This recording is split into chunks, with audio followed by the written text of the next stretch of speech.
Gracias, senadora Norma Hurtado. De verdad, muy agradecidos por esta invitación a los honorables senadores, a los miembros del Gobierno Nacional. Un saludo muy especial a todos los que nos acompañan en esta audiencia pública. Senadora, en nombre del Instituto de Ciencia Política, nosotros hemos presentado varias recomendaciones, hallazgos y llamados de atención sobre esta reforma laboral. Y yo creo que es importante, para empezar este debate, poner en contexto la situación económica de Colombia. Y yo sé que estamos cortos de tiempo, senadora, pero si ustedes se fijan, el último reporte del DANE confirma la desaceleración económica con un crecimiento del solo 0,36% del indicador de seguimiento de la economía en noviembre, reflejando los efectos de las políticas adoptadas y la pérdida del dinamismo en sectores claves. Desde nuestro Observatorio Económico publicamos justo ayer un balance del año 2024 que demuestra o pone en evidencia con datos que las políticas intervencionistas han afectado el crecimiento económico y la calidad de vida de los colombianos, generando un desempeño insuficiente y desequilibrado, mientras las condiciones macroeconómicas presionan el poder adquisitivo, el empleo y la sostenibilidad fiscal.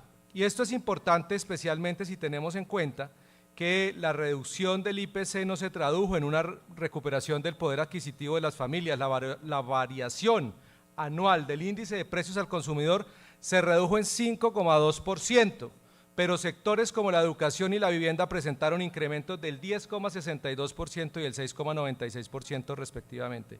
Y un dato muy importante en el marco de este debate: el índice de precios al productor aumentó 7,33%, perjudicando la producción.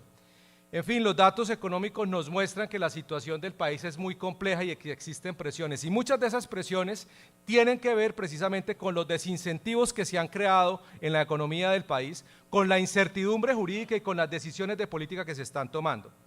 Déjeme empezar con un tema muy importante, senadora, luego de este análisis de la coyuntura y por qué es tan importante.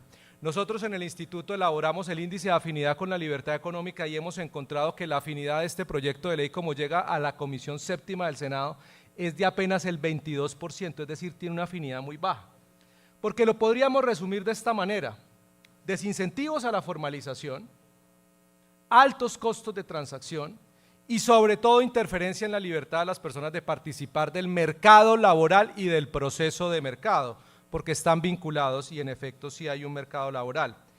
Y quiero hacer una advertencia muy importante sobre un tema que para nosotros es fundamental, especialmente en la región del Valle del Cauca. La eliminación de los artículos 31 y 32 del texto de la reforma laboral en la Cámara de Representantes fue una decisión acertada. Esas disposiciones, al imponer contratos rígidos y desconocer la estacionalidad del trabajo rural, habrían agravado la informalidad laboral, que ya supera el 80% en el sector agropecuario. El Senado, estimados y respetados senadores, debe evitar reinstaurar propuestas que desconozcan la realidad del mercado laboral rural.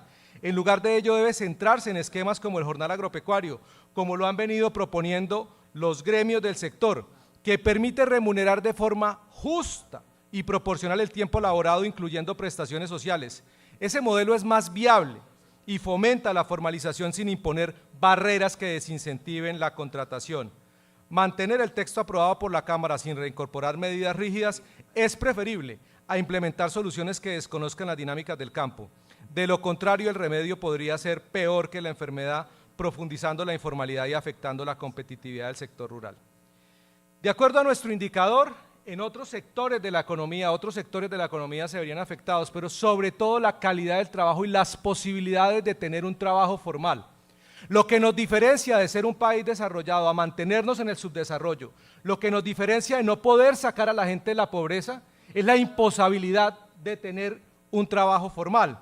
Simplemente advierto lo siguiente: hay un incremento en los costos laborales y reducción de la flexibilidad con los contratos a términos definidos. El artículo 5 establece una modalidad como regla general limitando la libertad contractual.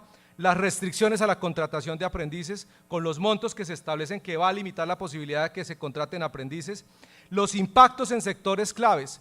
En estos, senadores, el artículo 13 amplía el horario nocturno y aumenta los recargos salariales, lo que impactará negativamente a sectores como el turismo, el comercio y la industria del entretenimiento, actividades consideradas estratégicas para la reactivación económica según el propio gobierno, serán las que enfrentan mayores costos que afectan su viabilidad.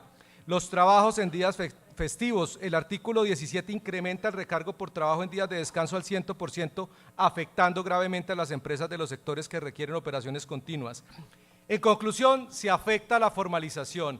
Esa formalización impacta negativamente en la posibilidad de crear empleos de calidad. Este es un tejido empresarial del más del 93% de MIPYMES.